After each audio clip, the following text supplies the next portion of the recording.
এবার বললাম আল্লাহ যার জানাজায় দাঁড়াইলাম, তুমি প্রথমে তুমি তাকে মাফ করো, তারপরে আল্লাহ আমাকে মাফ করো, আমার সঙ্গে যারা মুক্তাদি হলো তাদেরকে মাফ করো।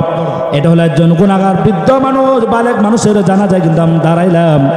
এবার আসুন একটা ছোট মাসুম বাচ্চার জানাজায় যখন আমি দাঁড়াই, বললাম আল্লাহুম্মা জাআলহা লানা ফারদাও ওয়াজআলহা লানা আজরাও ওয়া যুখরাও ওয়াজআলহা লানা শাফিআতাও ওয়া মুশাফফাআ। এই যে দাঁড়াইলাম, জানাজায় দোয়া পড়লাম। এবার কি বলে দোয়ার অর্থ কি? দোয়ার অর্থ হলো আল্লাহ যার জানাজায় দাঁড়াইলাম তার উসিলাতে তুমি আমাকে মাফ করো, সবাইকে মাফ করে দাও। সবাই কেমন আছেন? শুকরান, আলহামদুলিল্লাহ। আমাদের সকলকে ভালো কে রাখছেন ভাই। আমরা এই মাহফিলে আসতে পেরে খুশি কি দেখা যায় না বোঝা যায়? বোঝা যায়, মাশাআল্লাহ। আমি সকলের মুখে হাসি দেখতে পাচ্ছি, সত্যি আপনারা এখানে এসে খুশি আমি বুঝতে পারছি। তো আমি সকলকে একটা অনুরোধ করব, কষ্ট দিব, এটা দিনই মাহফিল, এখানে সাকিনা নাজিল হচ্ছে, এখানে বরকত হচ্ছে। সেই জন্য আমাদের একজন শক্তিশালী শত্রু আছে, দেখা যায় না বোঝা যায়। তার নাম কি বলেন তো দেখি? শয়তান। মাশাআল্লাহ, সবাই চিনেন তো? মাশাআল্লাহ। সেই জন্য সে যেহেতু আমাদের শত্রুর কাজই হলো কি করা? ক্ষতি করা। কি করা? ক্ষতি করা। সেই সুবাদে সে আমাদের ক্ষতি করুক আমরা কখনো চাই না। সে কি ক্ষতি করে? আমার অর্থ সম্পদ নিয়ে যায় না, সরাসরি আমাকে জাহান্নামের দিকে দীক্ষার দেয়। নাউজুবিল্লাহ।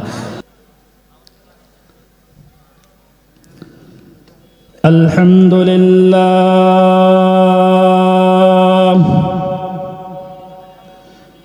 আলহামদুলিল্লাহ নাহমাদুহু ওয়া নাস্তাঈনুহু ওয়া নাস্তাগফিরুহু ونستغفره ونؤمن به ونتوكل عليه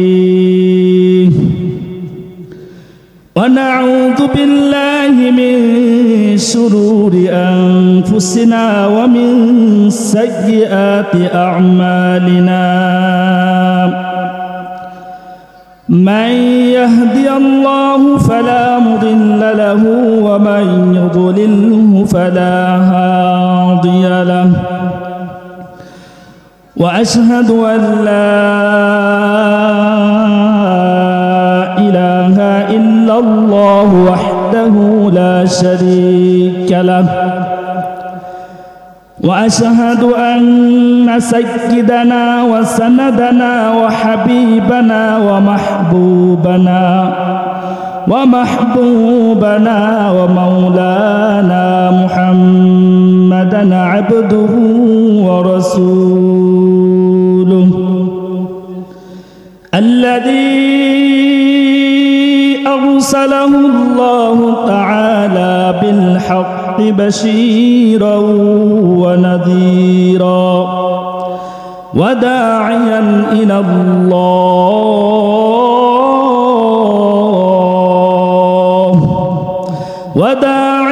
إلى الله بإذنه وسراجا وقمرا منيرا أما بعد فأعوذ بالله من الشيطان الرجيم بسم الله الرحمن الرحيم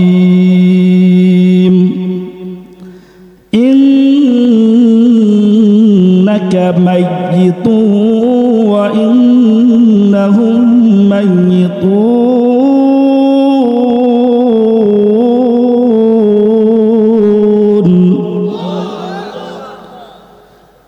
صدق الله المولانا العظيم وصدق رسوله النبي الكريم ونحن على ذلك لمن الشاهدين والشاكرين والحمد لله رب العالمين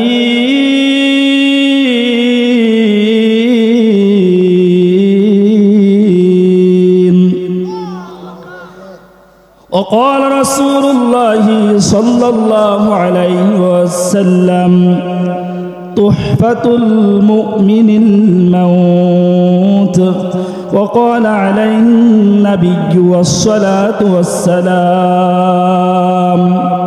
وقال تعالى إن الله وملائكته يصلون على النبي আমরা সকলে মোহাব্বতের সাথে দুরূদ ইব্রাহিম পড়ি, যেটা নামাজে পড়ে থাকি। সকলে পড়ি, কেউ জবান বন্ধ করে রাখবো না।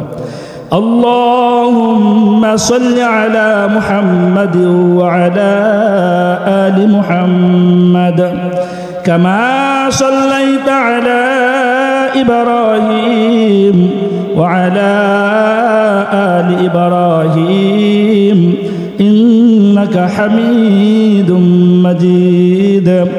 اللهم بارك على محمد وعلى آل محمد كما باركت على إبراهيم وعلى آل إبراهيم إنك حميد مجيد بلغ العلا بكماله كشف الدجى بجماله حسنت جميع خصاله صلوا عليه وآله محبت جو حقیقی ہے قیامت تک رہے گی محبت جو مجازی ہے آج ہے تو کل نہیں بلغ العلا بکمالہ كسب الدجى بجماله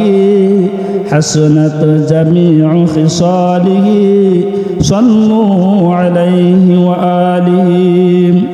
সন্ধ্যার পর থেকে হযরত উলামায়ে কেরাম গুরুত্বপূর্ণ আলোচনা করেছেন, আপনারা ধৈর্যের সাথে শুনেছেন।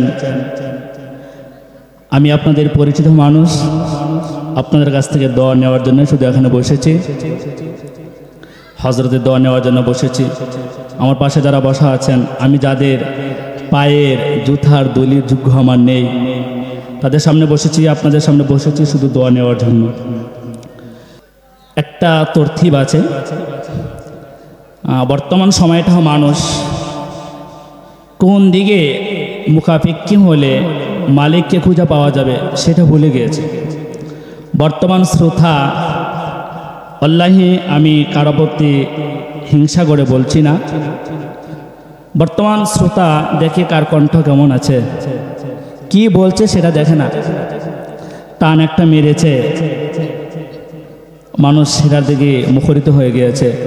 তার চেয়ে বড় বড় আমার পূর্বে যিনি কথা বলেছেন, যার এক একটা কথার ওজন আকাশ জমিন হয়ে যাবে, এত গুরুত্বপূর্ণ আলোচনা করেছেন। তারপরেও প্যান্ডেল বাহিরে অনেক মানুষ এদিক সেদিক ঘোরাফেরা করছে। সবচেয়ে গুরুত্বপূর্ণ ইবাদত কি? সকলে বললেন না যে, আওয়াজ করে বলেন কি? নামাজ। মাশাআল্লাহ। তো বলেন তো দেখি, নামাজের ভিতরে কোন দুরূদ পড়া হয়? দরুদ ইব্রাহিম। কেন? তাহলে বোঝা গেল যে আমল যত দামি, আর ওই আমলে যে আমলগুলো করা হয় সে আমলগুলো ততই দামি। ঠিক কিনা? ঠিক তো? এবার আসুন, আমি এটা উপমা দিয়ে থাকি। মনে করেন আমরা চলার জন্য অনেক যানবাহন ব্যবহার করি কিনা? গাড়ি, মোটরসাইকেল হোক, প্রাইভেট কার হোক ইত্যাদি।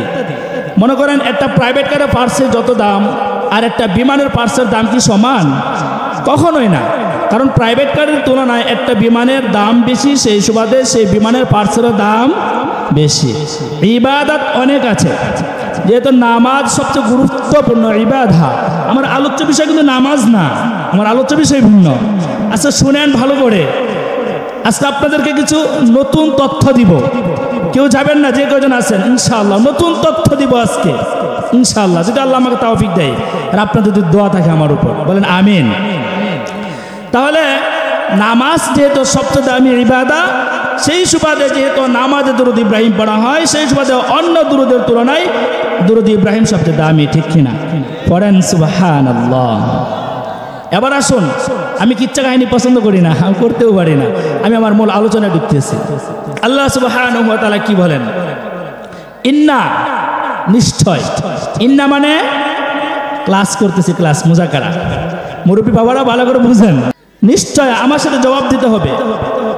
আচ্ছা আগে বলুন তো দেখি, আমরা এখানে যারা আছি আমাদের সকলেরই একদিন মৃত্যু হবে কি হবে না? সকলের হবে তো? এই বিশ্বাস আছে তো? কার কার নাই হাত তুলেন। দেখছেন নাতিনার নাম কি? জুড়ে বলেন তো দেখি। নবী মুহাম্মদুর রাসূলুল্লাহ, সকলে পড়ছি সাল্লাল্লাহু আলাইহি ওয়াসাল্লাম। তিনার কি মৃত্যু হয়েছে তো নাকি? মৃত্যু হয়েছে তো? এবার আসো, আমি আবার বলছি, আমার পয়েন্টগুলো ভালো করে ধরবেন, কান খুলেন ভালো করে। আমি আবার জিজ্ঞাসা করবো, কিন্তু পারলে পুরস্কার আছে, না পারলে জরিমানা আছে, ভালো করে বুঝছেন। তাহলে যাকে সৃষ্টি না করলে কোনো কিছুই হতো না, তিনার যেহেতু মৃত্যু হয়েছে, তাহলে আমার তো প্রশ্ন আসে না আমার মৃত্যু হবে। এক নম্বর পয়েন্ট। এবার আসুন 2 নাম্বার। আচ্ছা বলেন তো দেখি, আমাদের চেয়েও অনেক অর্থ সম্পদের মালিক ছিলেন ইমান হারা, ইমান ছাড়া মানুষ, এমনও ইহুদি নাস্তিক কাফের এই দুনিয়াতে আসছে কিনা? আসছিল কিনা? আচ্ছা বলেন, তারা কি আছে না চলে গেছে? ফেরাউন আছে না চলে গেছে? করুন আছে না চলে গেছে? আচ্ছা, করুণের তো অনেক সম্পদ ছিল, ছিল কি ছিল না? বলেন তো দেখি, করুণ যখন মৃত্যুবরণ করে তাকে যখন কবরস্থ রাখা হলো, করুণের সম্পদ কি তার সাথে কবরে দিয়ে দিয়েছেন? না, তাকেও সাদা কাপড়। তাহলে করুণ এত সম্পদ ছিল, তারপরেও তার সম্পদ তার সাথে যায় নাই। আজকে আমাদেরও যাদের সম্পদ আছে, আমরা কি এমনটা ভাবতেছি যে আমি আমার সম্পদ নিয়ে কবর যেতে পারবো না? তাহলে আমি কবর নিয়ে যাব এমন সম্পদের নাম হলো ঈমান। জুড়ে বলেন কি? ঈমান। এবার আসুন, আমি আমার মূল আলোচনায় যাচ্ছি। যদি কোনো ব্যক্তি মৃত্যুকে স্মরণ করে, তাহলে তার দুনিয়াতে 3টা ফায়দা হবে। বলেন সুবহানাল্লাহ। কয়টা ফায়দা হবে? 3টা ফায়দা হবে। এক নাম্বার ফায়দা হলো সে ইবাদত করে মজা পাবে। বলেন কিভাবে? কি করলে? মৃত্যুকে স্মরণ করলে। বুঝছেন ভালো করে? যদি মৃত্যুকে স্মরণ করে কি করে মজা পাবে? ইবাদত করে মজা পাবে। কেন মজা পাবে? যখনই সে নামাজে দণ্ডায়মান হবে, তখন তার মনে মনে চিন্তা হবে, সেহেতু মৃত্যুকে স্মরণ করে তার চিন্তা হবে এই নামাজটাই হয়তো বা আমার জীবনের শেষ নামাজ। বলে তো দেখি, নামাজ যদি কোনো ব্যক্তির এমন চিন্তা হয় এটাই হয়তো বা আমার জীবনের শেষ নামাজ, ওই ব্যক্তির নামাজে শয়তান ধোঁকা দিতে পারে? ওই ব্যক্তির নামাজে কি দোকানের কথা মনে হতে পারে? ওই ব্যক্তির নামাজে কি দুনিয়াবি কথা মনে হতে পারে? ওই ব্যক্তির নামাজে কি সাংসারিক কথা মনে হতে পারে? এই জন্য বলেছেন, যারা মৃত্যুকে বেশি বেশি স্মরণ করে আল্লাহ তাআলা তাদের ইবাদতে মজা দিয়ে দেন। সুবহানাল্লাহ। 2 নাম্বার, যদি কোনো ব্যক্তি মৃত্যুকে বেশি বেশি স্মরণ করে, আল্লাহ সুবহানাহু ওয়া তাআলা ওই ব্যক্তির মৃত্যুর সময় কালিমা নসিব করে দেন। সুবহানাল্লাহ। 3 নাম্বার, যদি কোনো ব্যক্তি মৃত্যুকে বেশি বেশি স্মরণ করে, আল্লাহ সুবহানাহু ওয়া তাআলা তার অন্তর থেকে মুনাফিক আর কুফরি দূর করে দেন। সুবহানাল্লাহ। তাহলে কি আমরা আজকে থেকে মৃত্যুকে বেশি বেশি স্মরণ করব না কম করব? কে কে বেশি বেশি করবো দেখি তো? লিল্লাহি তাকবীর। হয় নাই? লিল্লাহি তাকবীর। তাও হয় না। আল্লাহকে ডাকছি, তারপরে আওয়াজ নাই। সর্বোচ্চ শক্তিকে উজাড় করে আমরা মালিককে ডাকছি, লিল্লাহি তাকবীর। আলহামদুলিল্লাহ, আমাদের ঈমান শক্তি আছে। শয়তান কাছে আছে না দূরে চলে গেছে? দূরে চলে গেছে। এবার আসুন, আমি আমার মূল আলোচনায় যাচ্ছি। ইন্নাকা মাইয়িতুন ওয়া ইন্নাহুম মাইয়িতুন।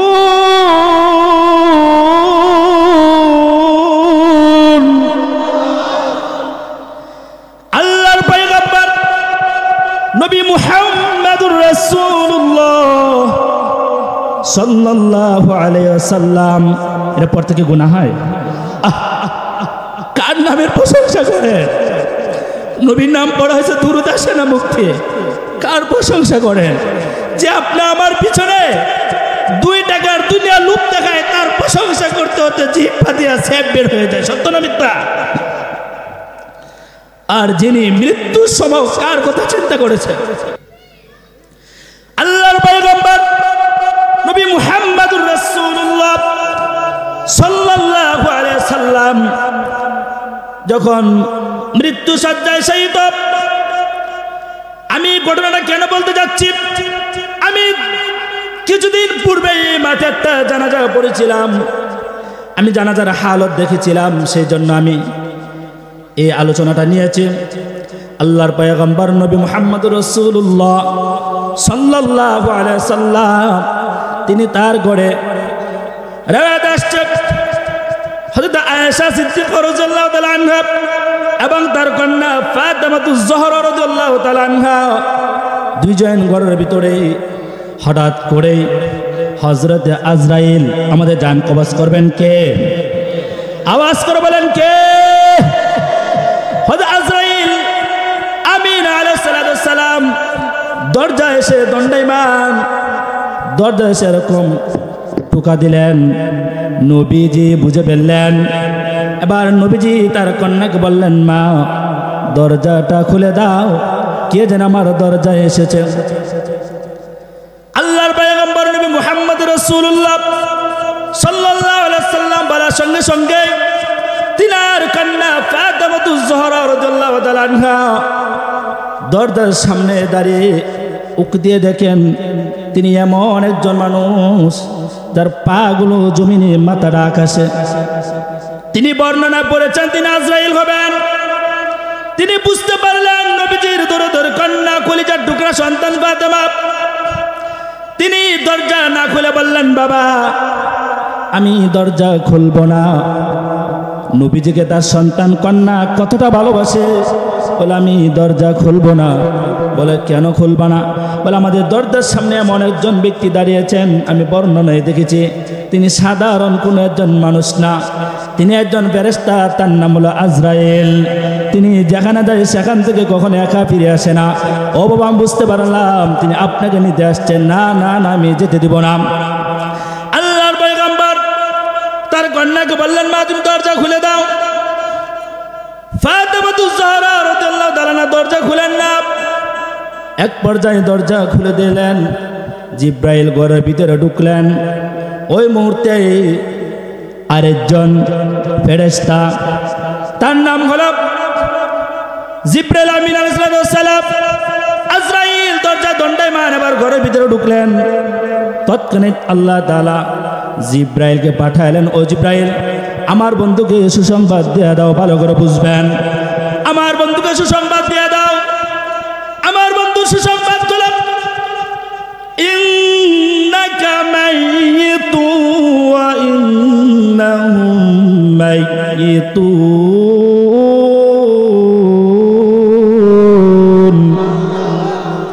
আমার বন্ধুকে সুসংবাদ দাও। আল্লাহর পয়গম্বর নবী মুহাম্মদুর রাসূলুল্লাহ সাল্লাল্লাহু আলাইহি সাল্লাম আল্লাহ তাআলা সুসংবাদ দিয়েছেন, আপনার কন্যা নাকি আপনাকে যেতে দেয় না।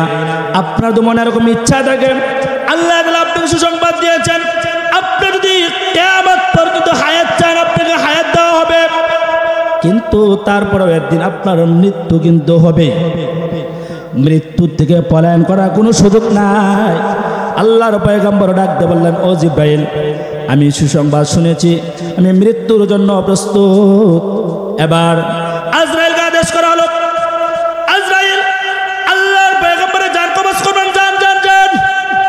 ও বাবা মনোযোগ ভালো করে বুঝুন, আল্লাহর পয়গম্বরের জান কবজ করবে। আজরাইল যখন নবীজির সিনার উপর হাত রাখলেন, যখন সিনার উপর হাত রাখলেন, কার পিছনে দৌড়াচ্ছ যুবক? কার পিছনে দৌড়াচ্ছ? কে তোমায় দুকায় ফেলে দিল? কার কথায় তুমি দাড়ি কেটে ফেল? কার কথায় তুমি নবীর সুন্নত কেটে তুমি অন্য খ্রিস্টান ইহুদি নাস্তিকদেরকে ফলো করো? ও যুবক, আল্লাহ রসুলের সিনার উপরে যখন আজরাইল হাত রাখে জান কবজ করার জন্য, আজরাইল থরথর করে কাঁপে, থরথর করে কাঁপে। আল্লাহর পয়গম্বর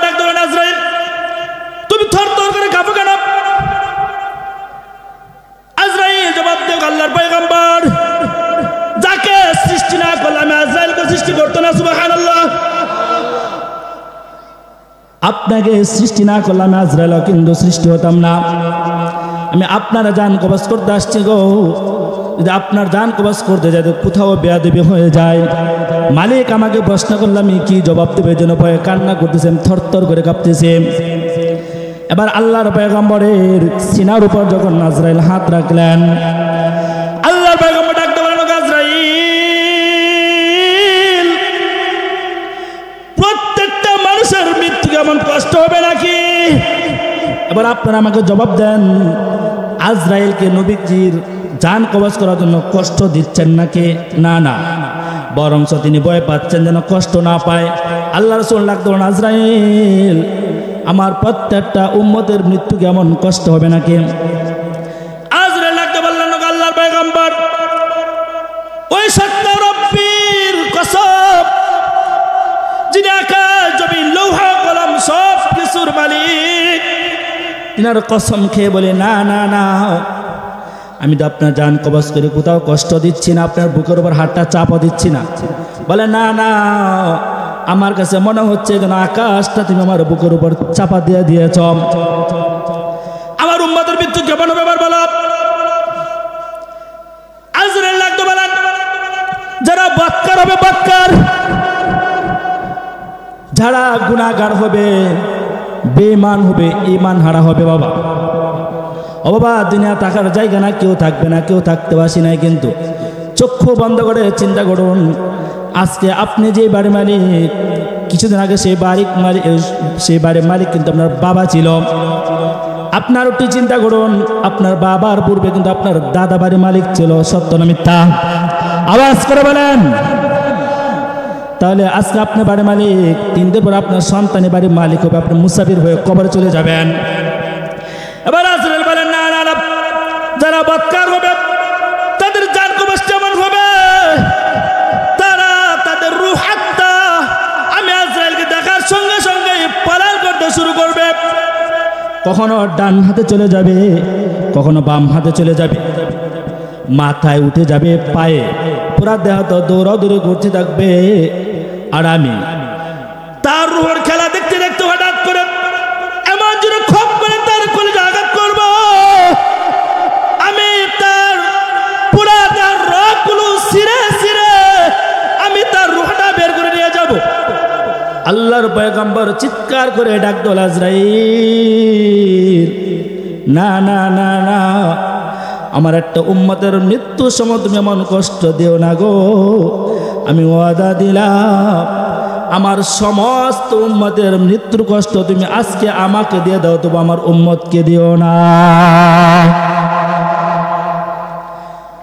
যুবক, আবার চিন্তা করো, তুমি তোমার জন্য পয়গম্বর মৃত্যুর সময় কি বলেছিল? যে আমার উম্মতকে মৃত্যুর সময় কষ্ট দিও না, যত কষ্ট আমাকে দাও। আর আজকে তুমি এই সুন্নাতগুলো ছিল না, তুমি কেমনে কাটো?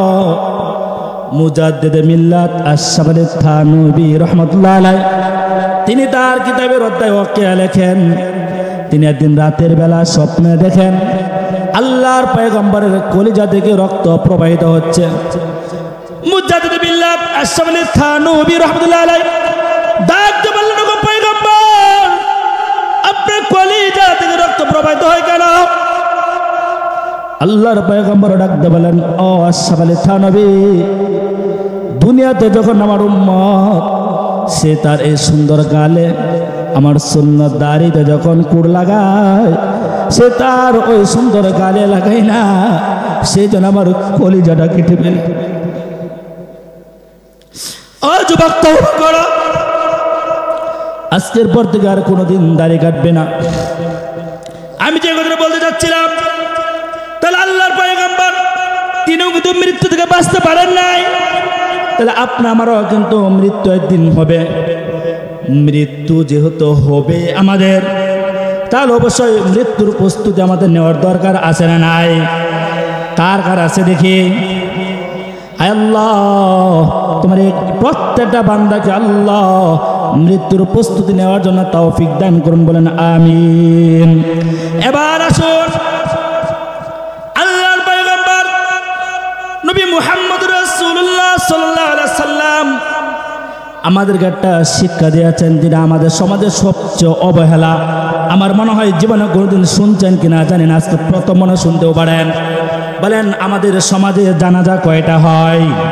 দুইটা, একটা বালেক আর একটা হচ্ছে না বালেক। ঠিক না বেঠিক? আওয়াজ করে বলেন ঠিক না বেঠিক? এবার ভালো করে তত্ত্ব নিন, দুইটা জানাজা, একটা বালেক আর একটা না বালেক, পুরুষ আর নারী, ছোট আর বড় হয় কি হয় না? এবার আমাকে অ্যান্সার দিন, আমাদের সমাজে যারা বড় বৃদ্ধ বালেক হয় তাদের জানাজার তুলনায় ছোট বাচ্চা যারা মারা যায় তাদের জানাজায় লোক বেশি হয় না কম হয়? এটা আমাদের সমাজের সবচেয়ে বড় অবহেলা, সবচেয়ে বড় অবহেলা এটা আমাদের সমাজে। একটা বৃদ্ধ লোক বা টাকাওয়ালা ধনী মানুষ, শিক্ষিত মানুষ, সে যদি মারা যায়, তার জানাজা অনেক লোক মাইক অ্যানাউন্স করা হয়, ঘোষণা করা হয়। একটা ছোট মাসুম বাচ্চা যদি মারা যায় তার জানাজা কিন্তু লোক কম হয়, হয় কি হয় না? এবার আসুন, আল্লাহর পয়গম্বর কি শিক্ষা দেন? আল্লাহর পয়গম্বর বলেন আমরা যারা বালেক হয় পুরুষ অথবা নারী তাদের জানাজার দোয়া কি? আল্লাহুম্মা গফির লিহাইয়িনা ওয়া মাইয়িতিনা ওয়া শাহিদিনা ওয়া গায়িবিনা ওয়া সগীরিনা ওয়া কাবীরিনা ওয়া যাকারিনা ওয়া উনসানা আল্লাহুম্মা মান আহইতাহু মিন্না ফাআহইহি আলাল ইসলাম ওয়া মান তাওফাইতাহু মিন্না ফাতাওফাহু আলাল ঈমান। এটা পড়ে কি পড়ে না? আপনাদের এলাকা জানাজার দোয়া কি ভিন্ন নাকি? এবার আমরা বালেক পুরুষ অথবা নারীর জানাজার দোয়া পড়লাম। এবার ছোট মাসুম বাচ্চা, মেয়ে হোক আর ছেলে হোক, যদি মেয়ে হয় আল্লাহুম্মা জাআলহা লানা ফারতাও ওয়াজআলহা লানা আজরা ওয়া যুখরা ওয়াজআলহা লানা শাফিআতাও ওয়া মুশাফফাআ। আর যদি ছেলে হয় আল্লাহুম্মা জাআলহু লানা ফারতাও ওয়াজআলহু লানা আজরা ওয়া যুখরা ওয়াজআলহু লানা শাফিআও ওয়া মুশাফফাআ। এই তিনটা দোয়া পড়ে কি পড়ে না? এই তিনটা দোয়ার আবার পার্থক্য আসুন।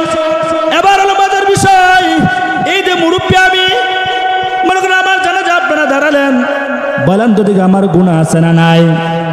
আপনাদের গুনাহ আছে না নাই? কিন্তু যিনি ছোট মাসুম বাচ্চা মাত্র জন্ম নিল, 7 দিন 8 দিন 10 দিন অথবা 1-2 বছর হলো, তার কি গুনাহ আছে নাকি? আওয়াজ করে বলতে আছে নাকি?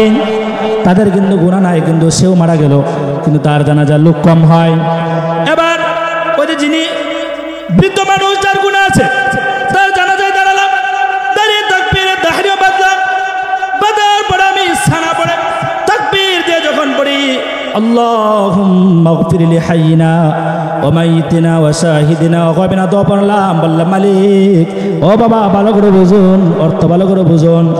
বললাম আল্লাহুম্মা গফির লিহাইয়িনা, ও আল্লাহ যার জানাজায় দাঁড়াইলাম, ভালো করে বুঝবেন, আল্লাহ যার জানাজায় দাঁড়াইলাম প্রথমে তাকে মাফ করো। বুঝবেন ভালো করে, প্রথমে তাকে মাফ করো, তারপরে আমাকে মাফ করো। আমার সঙ্গে যারা দাঁড়াইলো তুমি তাদেরকে মাফ করো। এবার বলুন তো দেখি, যে বস্তুটা আমি কিনলাম ওই বস্তুটা যদি নষ্ট হয় এরপরে যা হবে সেগুলোর দাম আছে নাকি? কখনো কিন্তু দাম নাই।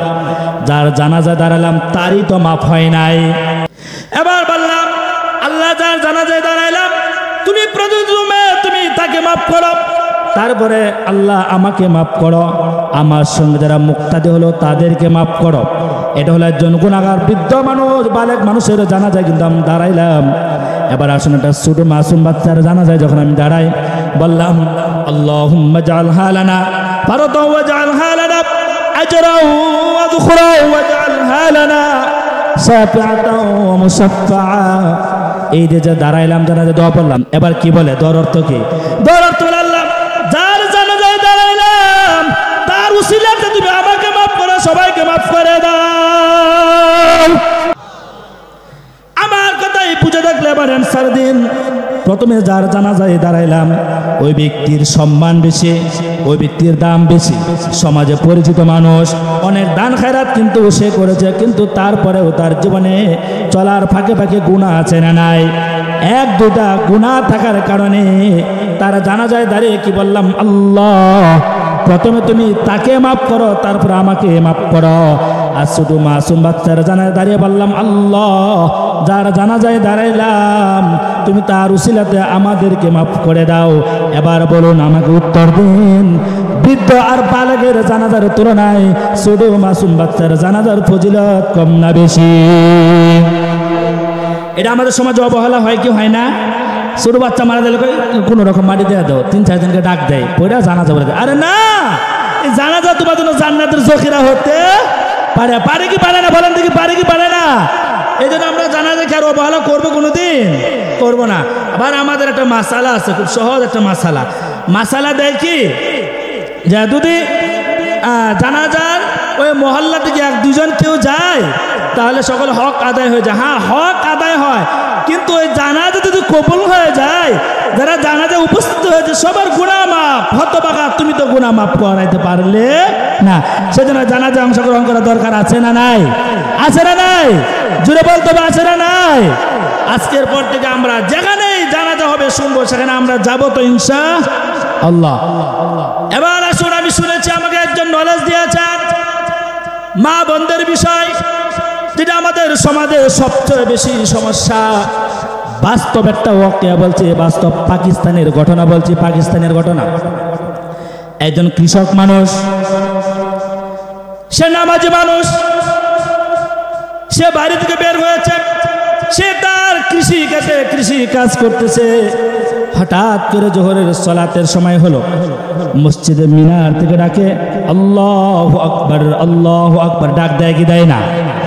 বলেন, ডাক দেয় কি দেয় না? ডাকের অর্থ বুঝেন। আকবার মানে তিনি সবচেয়ে বড়। সবচেয়ে বড় কে?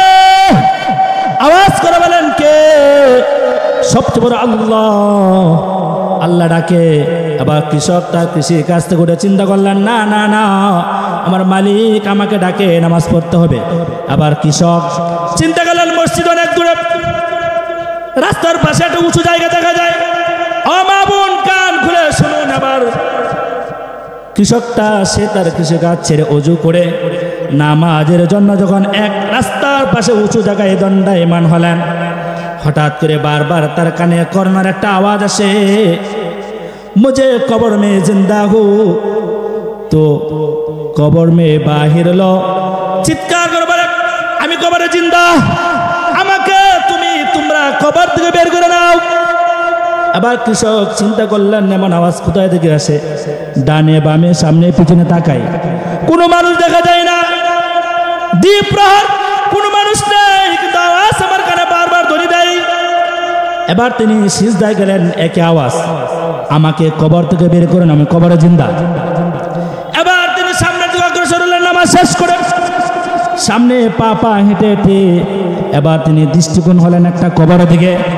দৃষ্টিকোণ হওয়ার পরে এবার তিনি দেখলেন, এই মাটির নিচ থেকে একটা কবর থেকে আওয়াজ আসছে। একটা মেয়ে মানুষের কণ্ঠে চিৎকার করে বলতেছে, আমাকে কবর থেকে বের করে নাও, আমি কবরে জিন্দা। ওই লোকটা আবার একজন কৃষক মানুষ, সে তো আলেম না। এবার লোকটা ডাকাডাকি শুরু করলেন, প্রতিবেশীকে চিৎকার করতে করতে মানুষের জামাত হয়ে গেল। এবার সমস্ত মানুষ চিন্তা করলেন, হ্যাঁ সত্যি আওয়াজ আমরাও শুনতে পাচ্ছি, তাহলে কবর খনন করতে হলে মাসআলা জানার দরকার আছে না নাই? জুড়ে বলেন, আছে না নাই? এবার তিনারা বললেন, তাহলে আলেমকে ডাকা হোক। ওই সময় সবচেয়ে বড় মুহাক্কিক বড় আলেম যিনি, তাকে ডাকা হলো। আলেম মাসালা ফতোয়া দিলেন, যদি সত্যি কবর থেকে কোনো মানুষের আওয়াজ সন্ধান শোনা যায়, তাহলে কবর খনন করা যাবে। এবার আলেমের ফতোয়া অনুযায়ী কবর খনন করে দেখে, কিছুদিন পূর্বে কবরে একটা যুবতী মেয়েকে মৃত মারা গিয়েছিল, তাকে কবরস্থ করা হয়েছে। কিন্তু কবর খনন করার পরে দেখে তাকে যে 5টি কাপড় দেওয়া হয়েছিল, সেই কাপড়গুলো তার গায়ে নাই, উলঙ্গ অবস্থায় বসে আছে। আলেম আবার চিৎকার করে বললেন, তার দেহটা দেখা যাবে না, সবাই দূরে সরে যান। আবার মেয়েটা চিৎকার করে বলে, তোমরা কে কারা গো? আমাকে কিছু কাপড় দাও, কাপড় দিয়ে শরীরকে আবৃত করে নেই। মেয়েটাকে কাপড় দেওয়া হলো। এবার মেয়েটা কাপড় পরিধান করে চিৎকার দিয়ে সে তার বাড়িতে চলে যায়, দরজা বন্ধ করে দেয়। কিছু যুবক নৌজওয়ান বাহির থেকে ডাকাডাকি করে বলে, না না না, আমি দরজা খুলবো না, কারণ আমার যে আকৃতি তোমরা দেখলে কিন্তু ভয় পাবে। নৌজন যুবক সাহসী, কুওয়াত নাতিকা, শক্তিওয়ালা যুবক সাহসী যুবকগুলো বললেন, না বোন আমরা ভয় পাবো না, তুমি দরজাটা খোলো। এবার মেয়েটা দরজাটা খুলে দিল। এবার মেয়েটা তার ওই কাপড় দিয়ে মাথা থেকে পা পর্যন্ত পুরো শরীরটা ঢেকে ফেলেছে। ও মা কান খুলে শুনুন বাবা, ও মামা, ও আমার মা বোন, তোমাদের পায়ে হাত রাখছি, একটু ভালো করে শুনো। এবার মেয়েটাকে প্রশ্ন করা হলো, তোমার মাথার কাপড়টা খুলো। মেয়েটা বলে, না না আমি মাথার কাপড় খুলবো না। বলে তুমি খুলো। বলে না, আমাকে দেখলে তোমরা ভয় পাবে। বলে আমরা ভয় পাবো না। আবার মেয়েটা মাথার কাপড় যখন খুললো, আল্লাহি এবার দেখেন মাথার ভিতরে একটা চুল নাই তো নাই, তার মাথার ভিতরে কোনো চামড়াও নাই। এবার প্রশ্ন করা হলো, ও বোন, তোমার মাথায় এত অনেক সুন্দর চুল ছিল, তুমি অমুকের মেয়ে, অমুকের কন্যা, সুন্দর উপসেটটা মেয়ে ছিলে, কিছুদিন হলো তোমাকে কবর রাখা হলো, আজ তোমার মাথার চুলগুলো কোথায়? এবার থেকে চোখের ভ্রু নাই, চোখের পাপড়ি নাই, তার ঠোঁটগুলো নাই, তার দাঁতগুলো নাই, হাতের চেরি কোনো কিছু নেই, কঙ্গালের মতো শুধু হাড্ডি আর হাড্ডি দেখা যায়। এবার তাকে প্রশ্ন করা হলো, বোন তোমার মাথার চুলগুলো কি হয়েছে? তোমার চোখের ভ্রুগুলো কোথায়? চোখের পাপড়িগুলো কোথায়? তোমার দাঁতগুলো কোথায়? ঠোঁটগুলো কোথায়? মেয়েটা চিৎকার করে কান্না করে আর বলে, ও যুবক ভাই, আমি আমার হায়াতের জিন্দেগিতে সুন্দর করে আমি সেজে গুজে রাস্তায় ঘুরতাম, মাথার চুল বের করে আমি মাথা রাস্তায় ঘুরতাম, আমার সুন্দর চুল থেকে যুবকের মনে আকর্ষণ হতো, আমি ঠোঁটে লিপস্টিক করতাম, আমি আমার বুড়োতে আর চোখের পাপড়িতে অনেক কিছু ইউজ করতাম, ব্যবহার করতাম, সৌন্দর্য লাবণ্য করে আমি রাস্তায় ঘোরাফেরা করতাম। মৃত্যুর পরে যখন আমি কবরে গেলাম, কবরে আমাকে প্রশ্ন করা হয়েছিল, আমার রব্বকে, তোমার রবকে, মাং দিনুকা, তোমার দিন কি, মান নবিউকা, তোমার নবীকে। আমাকে প্রশ্ন করা হয়েছিল, আমি কোনো প্রশ্নের জবাব দিতে পারিনি। ফেরেশতারা আল্লাহর আদেশে রাগান্বিত হয়ে পানি গরম করে যখন আমার মাথায় ঢেলে দেয়, আমি চিৎকার করে কান্না করে আর জিজ্ঞাসা করলাম, কেন আমাকে সাজাগুলো দেওয়া হচ্ছে? আর প্লাসগুলো দিয়ে টেনে টেনে আমার চেরেগুলো যখন উঠানো হচ্ছিল, আমার ঠোঁটগুলো যখন ছিঁড়তেছিল, দাঁতগুলো যখন উঠাতেছিল, আমি চিৎকার করে বললাম, আমাকে এমন করে সাজা কেন দিতেছ তোমরা? ফেরেশতাগুলো তাদের করহজ ভাষায় আর রাগান্বিত ভাষায় বিস্ত্রী চেহারা নিয়ে আমাকে উত্তর দেয়, অবধকর নারী, আল্লাহ তোমাকে রূপ দিয়েছিল স্বামীর জন্য, অন্য কারো জন্য নয়। তুমি তোমার রূপ চর্চা করে রাস্তায় ঘোরাফেরা করেছো। রাস্তায় ঘোরাফেরা করার কারণে মানুষগুলো, যুবকরা তোমাকে দেখে দেখে তাদের নফসের ভিতরে গুনাহ জন্মিয়েছিল, তারা গুনাহ করেছিল, এই অপরাধে আল্লাহর আদেশ হয়েছে, আজকে তোমার এই শাস্তির সাজা। ও মা বোন, সে আল্লাহ আজও আসে না নাই? চিৎকার করে বলেন, আসে না নাই? সে আল্লাহ আজও আছে। আজকে মা বোনদেরকে হাত রেখে বলে, আজকের পর থেকে আমরা ব্যাপার হয়ে যাবো না। তুমি কেমন নারী, তুমি চিন্তা করে দেখো না। ফাতেমার দিক তাকাও, সুমাইয়া রাদিয়াল্লাহু তাআলা আনহার দিকে তাকাও, তারা কেমন নারী ছিলেন? তাদেরকে তো দুনিয়ার বাদশাহী দিতে চাইছিলেন, কিন্তু তখন তারা দুনিয়ার বাদশাহী নেন নাই। তারা এক আল্লাহ স্বীকার করে, এক তাওহীদ স্বীকার করে, এক কালিমা পড়ে ঈমান আল্লাহ হয়ে তারা জান্নাতের মেহমান হয়েছেন, ঠিক কিনা?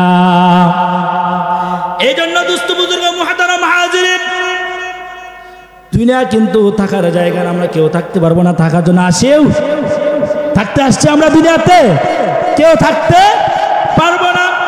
এই জন্য সকলে গেছে আমার খুদার আহ্বান, দুনিয়াতে আমরা যতদিন বেঁচে থাকবো ততদিন গোলামি করব কার? আমাদের অর্থ সম্পদের মালিক কে? আওয়াজ করে বলেন কে? অর্থ সম্পদের মালিক যদি আল্লাহ হন, তাহলে সম্পদ যা আমাদের কাছে দিয়েছেন, এটা আমানত দিয়েছেন। কি দিয়েছেন? আমানত কেন দিয়েছেন? আমানত এই জন্য দিয়েছেন যেন আমরা কি অর্জন করতে পারি? কি অর্জন করার জন্য দিয়েছেন? জান্নাত। কি করুন? অনেক সম্পদ ছিল, সম্পদ কি নিয়ে যেতে পারছে? কারণ নিয়ে যেতে পারে নাই। আমরাও নিয়ে যেতে পারবো না। এই জন্য আল্লাহ তাআলা আমাদের সম্পদ দিয়েছেন কিসের জন্য? জান্নাত অর্জন করার জন্য। তাহলে সেই সম্পদ দিয়ে আমরা কে কে জান্নাত অর্জন করতে চাই দেখি তো? লিল্লাহি তাকবীর। হয় নাই। লিল্লাহি তাকবীর। আচ্ছা এবার বলুন, কোরআন শরীফ চিনেন আপনারা? আমার হাতে এটা কি? জোরে আওয়াজ করে বলেন কি? এটা কার কথা?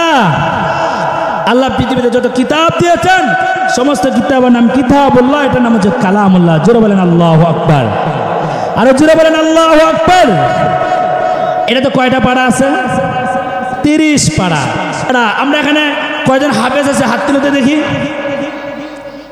কেউ হাফেজ নাই। আমার এক ভাই আছেন, বলে আল্লাহু আকবার। আচ্ছা বলেন তো দেখি, আল্লাহ সুবহানাহু ওয়া তাআলা তার কালামুল্লাহর ভিতরে বলেছেন, রাসূল তার হাদিসে বলেছেন, কোরআন হাফেজ যারা হবে, কোরআনকে যারা ভালোবাসবে, আল্লাহ সুবহানাহু ওয়া তাআলা তাদের 10 জনকে, যেই 10 জনের নাম আল্লাহ তাআলা ঘোষণা করবেন তুমি জাহান্নামী, এরকম 10 জনকে সুপারিশ করে জান্নাতে নিয়ে যাবেন কোরআনের হাফেজ যারা কোরআনকে ভালোবাসবে, কোরআন আল্লাহ। জোরে বলেন আল্লাহু আকবার।